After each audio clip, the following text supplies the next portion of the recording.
Hi, Cindy Traxler back talking about From the Inside. I know last week I said I would talk about parenting and co-parenting or solo parenting and single parenting, and I may touch on that a little bit tonight, but the thing that I have decided that I want to talk about this evening is I just watched Think Like a Man, Steve Harvey's Think Like a Man, and I was not impressed. I was not one of the millions of women that read that book. And I'm going to talk about why I didn't read that book and what I thought was wrong with the whole premise. Because for me, that movie, that book title, that whole existence was an insult to women, specifically black women. And I know that there are fans that'll think I'm hating, and I don't begrudge Steve Harvey or anybody else their successes for however they get paid, whatever they do to become successful. But I think that it's important that we not just dismiss someone's slighting of us because they're doing good with the money that they have. Because in my opinion, in this person's opinion, he was slighting all black women. And this is I will start here. The first thing is the title. Think like a man, act like a lady. Are you serious? Are you serious? When you tell a woman to think like a man, what you're telling her is that something's wrong with how we think. Is that fair? Is that a generalization that is representative of a modern black woman? I would say not. And as a woman who likes to think, who spends a lot of time thinking, I just found what he did to be rude. And let me say this. We all have issues, and when we're giving out our advice about relationships, about parenting, about whatever it is, we need to humble ourselves, I think, to admit that we're not perfect as we're giving this advice. I think that it's really important to remain humble, to show that humility, because otherwise you come across as somebody who's kind of lecturing or preaching to somebody about what they should and should not be doing. Advice is to advise someone to get it better, to maybe do it better than you did. And in order to tell them to do it better than you did, you have to admit where you started out, where your flaws were. Maybe Mr. Harvey did that in his book, I don't know, because I didn't read it. But when I watched that movie, I was just floored a couple of days ago, because that movie essentially made it look as if women have absolutely no judgment when it comes to relationships with men. And granted, the black community has a lot of complicated history and a lot of problems, a lot of social issues, a lot of family structure that's changing and all that stuff. And we don't know how to navigate in this new reality. I will give that. I think that we don't understand how you handle the shifting social dynamic of the woman being financially independent a lot of times, and the man now who has been raised to care for or to provide for his family not having to do that so much anymore, or not having to be the sole weight carrier of that financial load. So I think it's important to address what it is that it means, why relationships are kind of so hard to get to. Why do we have such a hard time getting from hi, how are you, to commitment, to possibly marriage, to a long-term committed relationship, and why so many of us fail at it? I think those are some real conversations to be had. You know, he talked about the mama's boy, the dreamer, the player, the one who was kind of out there hanging out. I call them man whores, but you can call them what you want to. They are all out there, but so are a variety of different women. And when you tell women, one, your thinking is bad, and two, here are the only options that you have, again, you're slighting the woman. You're telling that woman, you just don't think good. I mean, I just can't get past the reality that this man, who, mind you, has had more than one marriage himself. I think it's 3. I think he's on his 3rd. I'm not sure. But he's had more than one marriage himself and probably other failed relationships. Mr. Harvey, if you're gonna put the advice out there, let's put your track record up.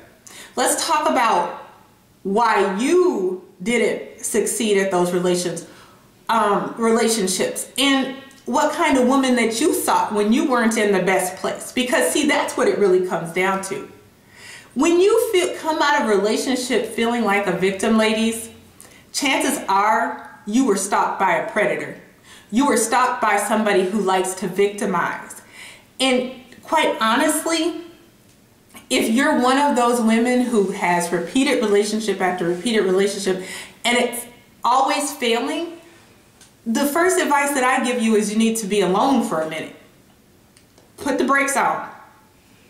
Stop trying to force the love, because you know love is powerful, love is intoxicating, love can be very fulfilling and satisfying, but when you try to make another human being love you, he's gonna love me, girl. He's gonna love me, because I said he will run, he will cheat, he will lie, he will do whatever to get away from you because you look crazy. And that's the reality to this. So I'm gonna urge every single one of you, every single woman and man out there, because women are not the only ones that get done wrong in a relationship. Let's be honest about that. There are plenty of men that get done wrong in relationships, and they too come out feeling like victims, but they too were probably stalked by a predator. So with that being said, take a minute. Ask yourself every time a relationship ends. Number one, what did you do? What didn't you do? This was advice my mother gave me many years ago when I was in my it's his fault mood. It's his fault. He did this and he did that. My mom stopped me because he did this and he did this all over the place. And she said, Cindy, I hear all these things that he's done. Tell me one thing that you did. And in that moment, all I could do was keep my mouth shut.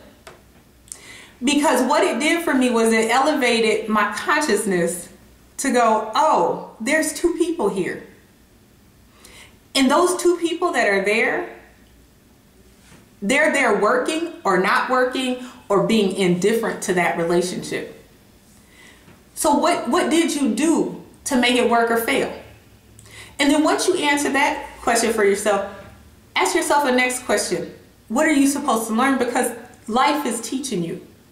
Now, just because you don't always take the time to figure out what life is teaching you, trust me when I tell you, life is teaching you. It's teaching you possibly for that long-term relationship that you may have down the road, or that marriage that you might decide to go into. And the reality is when things are bad in a relationship, they're probably bad because one or both of you are not ready for the next steps. It doesn't have anything to do with anybody being a mama's boy or a player or whatever. If you coming across a mama's boy, if you're coming across a player, if you're coming across somebody who's bitter, if you're coming across all these things and you're doing it repeatedly, chances are you're fishing in the wrong river, wrong stream. You're looking in the wrong place for the man or the person that you want to settle down with. And this applies to you too, guys. Because if you're looking for a housewife in the mall, chances are you're not going to find her. And especially if you're looking for in the club. Ladies, you too. Ain't nothing coming out of a club worth too much more than a couple of weeks worth of fun. I'm not saying that everybody in the club is bad. I'm just saying that a lot of times when you go into a club, you find people that frequent the place. Or they may have drinking problems, or they may have these. None of these traits are gonna be traits that you want to see in your house every day for the rest of your life. Yet you keep going back to that same fishing hole with your pole, like, oh, yep, I'm about to find me a man. I'm gonna find me, he gonna come back home and he gonna do this and he gonna do that. And the minute he tells you, oh, I'm between jobs, or oh, I don't have this, oh, I got child support, oh, I got the first thing we do, ladies, is we start making excuses for it because we're desperate. We want to have that fairy tale, and trust me when I tell you, fairy tales are just that. They don't exist. They're imaginary playgrounds in our head. And so what I would advise you to do is to take a more practical approach. If you want a husband, if you want somebody that you're going to share your life with, share your money with, raise children with, you need to be finding where the men who work hang out. If they on the basketball court after work, you need to go hang out, try to like basketball maybe. If they're, you know, working overtime and you happen to run into somebody, you need to figure out, you need to put those feelers out with your friends and family, the friends and family that work and are committed themselves. Ask them who they're hanging out with. Ask them where their buddies are. You can find a lot of people that are friends of friends of friends that are actually better equipped than the dude that you met in the club or at the bar or, you know, at the unemployment office or wherever you frequent. Because oftentimes we pull up the same people because we're in the same fishing hole with the same types of human beings that don't scream family, and yet we want a family. You can't get a family out of a non-committal human being. It's just not possible. And you cannot turn a person who is a addict or abusive into a caring, loving parent, a caring, loving spouse, a caring, loving partner. It's just not possible. So when Steve Harvey and everybody gets out there with their advice and they get to talking all these little headlines, I don't care if it's him or if it's the woman that came out with the whole he's just not that into you and all that stuff. You need to be into yourself. You need to love and respect yourself. If you love and respect yourself, that will come out. And when you come out, it draws in someone who will love and respect you. Trust me, it will work most of the time, unless you have a manipulator, but that's a whole nother conversation. And what I will tell you, those folks, you just have to start kind of being aware of. But I am about it from the inside, as I've said every week. This is from the inside. And if you want to have a stable relationship, look inside yourself. That's how you find it. Not in Steve Harvey's book, not in anybody else's column. It's all about what you're prepared to put the work into and who you're drawing in to your world. And for that, on that note, I will let it go for now. And I will discuss probably next week how our selection of a partner leaves us in this kind of solo versus single parenting mode, because that is critical. Thank you for listening, and I will see you next week. Bye.